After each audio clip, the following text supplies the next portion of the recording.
and welcome to the Hands Up If You're Human podcast, dedicated to exploring and celebrating the messy reality of being human. And welcome to the Inalienable Truths series of episodes. In these bonus episodes, we will speak of the truths that lie next to our hearts, not the stories we tell ourselves, not the things we think we believe and believe to be true, not the truths that make us feel better or worse, simply the universal truths without judgment, without favour, and without the biases created by our emotions. These are the inalienable truths we are left with when we strip away the stories we tell ourselves. Hello, Lisa. Hello, Wyndham. How are you? Yeah, all good. Yeah, a bit hot, Good. but I'm not going to complain because I'm going camping tomorrow, and we've just talked about the fact it's pissing down with rain tomorrow. So Yeah. I would much prefer this over that. So very good. Very good. Okay, I'm going to dive straight in. Yep. So today's inalienable truth. We started with truth will set you free, but first it's going to piss you off. We then went to we have a choice in every moment. This third one, every choice you've ever made sense at the time. How does that land? What does that conjure?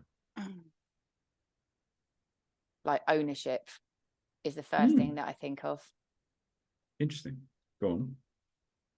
Well, be it that I've consciously or unconsciously, whatever the outcome's going to be, I take ownership that I've had a choice in that. Interesting. So as with all of these, there's a little bit of nuance I add. So let me read that to you now. We've had your first reaction. So every choice you've ever made sense at the time. Regret is all too common as we grow older. We look at old decisions through our current sense of the world and criticize ourselves. But every single decision made sense when you made it. What's happened is your needs have changed and that old decision no longer serves. It's time for a new decision. Well, we change, right? Yeah, it's interesting for me when this kind of came up for me. I was just stuck in regret. It was like I regretted so many professional decisions. I mean, typically professional, but I regretted giving up on what I thought was a dream as quickly as I did. I regretted not having the strength or the confidence to get out of those decisions that I've made moving into sales. And because of that regret, I felt trapped in it. With regret came self-blame, and I think in part it's that whole kind of when we reflect, we've lost track of why we did the thing in the first place, why we made that decision, and therefore we've moved in time and space, and we've developed as human beings, and we can no longer see the reason. It's like, why the fuck did I do that? And that doesn't make what for me. It made sense on some level at the time. And even if we can never track it back to figure out what made that decision make sense, having that as the truth, at some point this made sense, it doesn't anymore. So we can flip back to there's a choice in every moment. You get these two go hand in hand. There's a choice in every moment. And yeah. And I think people get challenged when I'm just thinking about sessions I've done with clients, and I say, but you did choose this. You did choose to be with that person. You did choose to have children. You did choose that career, or you chose to do that job. And be it, they'll go, yeah, but this is that was happening, and you can make excuses for it. But actually, there is always another way. There's always multiple ways sometimes. Yeah. So that's confronting. So that's what I mean. It's like ownership. It's like, yeah, well, you did make those choices, and at that time, it made sense. Be it that it was a fear-driven mistake, fear-driven decision. Yeah, you did it. There's a second one, the one that follows this one, the inalienable truth that follows this one, has some of that context in it. But I agree, it's interesting because it's confronting and demands ownership. But for me, the purpose of this inalienable truth is to help ease that confrontation. Because it's like, you might not remember why it made sense, and it might have been fear-driven. It might have been a decision to expand something in your life or restrict something in your life. You may have made a decision because you couldn't see your own value or your own worth in something different. But this excuses all. There's no excuse to be found. It's okay. The decision made sense at the time. It doesn't make sense now. So take ownership now and utilize the choice we have in every moment. So how do you implement that now moving forward with that? I have stopped beating myself up over past decisions, even when there's 50 of these truths, and like I said on the last episode, they start to come together to form a bigger, more solid kind of grounding to stand on. For me, I was actually networking with a guy yesterday morning, and he was explaining how a whole load of he was struggling with a few bits and pieces, and I was again, it's all human. It's like the name you and I came up with for this podcast is like, doesn't matter what it is. If you think it, if you feel it, if you say it, if you do it, whatever happens, well, you're a human being. It's like, what are we expecting of ourselves? This angelic perfection. So for me, this was a really important one, because it was like, okay, I don't have to track it back. But because I'm human, I know everything I've ever said, I've ever done, whatever it might be, made sense to me on some level. And I may not be able to remember why that was, and I might not understand the motivation of it anymore because I've changed.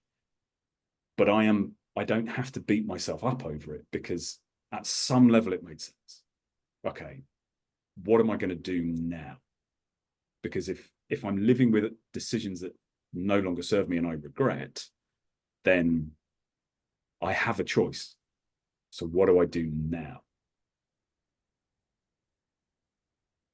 Powerful. Yeah, I hope so. Anything you want to add? No, but I understand where the softness comes in with that. Like it's compassion towards yourself, and you know, I wonder how many people, I know I did it for many years, for a lot of things, felt a bad person, or like you said, even more than regret sometimes, just like how did I get myself there? Like, you know, but again, it's that, you know, it's one of the podcasts we're going to do moving forward, is like doing the inner work, doing the work. And then when I think you look back, you ask yourself this question, there is that, kindness, and like, all right, well, what would you expect from yourself at that time, at that age, with that life experience you were having at that time? I think all of that, and it ties in with you know, how healed were you at that time? How aware of your wounds were you at that time? I mean, I look back on some of the things that I regretted for a long time. I didn't have a clue, absolutely no clue. And so freeing yourself from the burden of guilt and shame based on those choices you made that you no longer understand, for me, just clears the slate. And it's like, what do I do now? Doesn't make whatever you do next easy. It just stops the backpack of guilt weighing you down. Yeah, get it. Cool. Anything else you want to add? No, it's a good one. Okay. I love it when you first asked me the question, though, because I feel really like I said last time, like I meant to know the answer straight away. Like it's like yeah. Well, I know this one. It's a test. Yeah, that's my immediate response. Oh, come up with something quick. But yeah, no, that's my favorite in terms of has much. Maybe it's because of where it is in the sequence of them, but it kind of all kind of make more enriching, more. I can relate to that a lot. Good. Okay, so we are going to take a break for summer. So you have a very busy schedule and a young son to entertain for the whole of August. So we are going to take August off. We're going to take a little bit of time to reflect on season 1 of the podcast, which is something we always said we would do.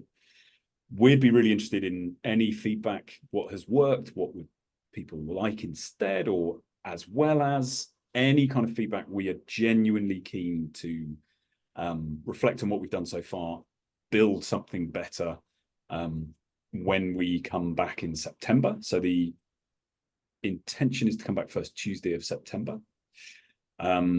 Is there anything you would like to point people towards of yours that they can be digesting, or is there anything you want to kind of advertise is the wrong word, but promote?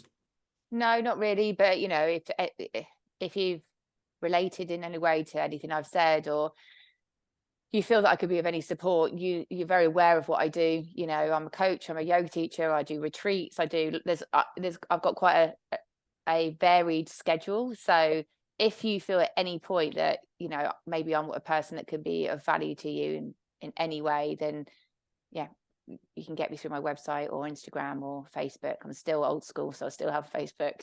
So Yeah. I haven't got TikTok. And what is the website? lisamanniartist.com or theyogabeing.co.uk. Brilliant. And likewise, from me, if you're interested in the work that I do, please head over to wyndhamjames.com. You can, if you're interested in these inalienable truths and want some more before we get back in September, then you can download, you can sign up to my newsletter, which I still have never sent, and you get a free download of all 50 so that you can feel prepared enough to get it right when they come back. Yeah. Other than that, we wish all of you a very, very happy summer. And we are looking forward to coming back re-energized, revived, bigger and better than before. Perfect. With that, I will leave you to your summer, Lisa, and look forward to catching up in around about a month. Sounds good. All right, darling. Take care. Bye. Bye.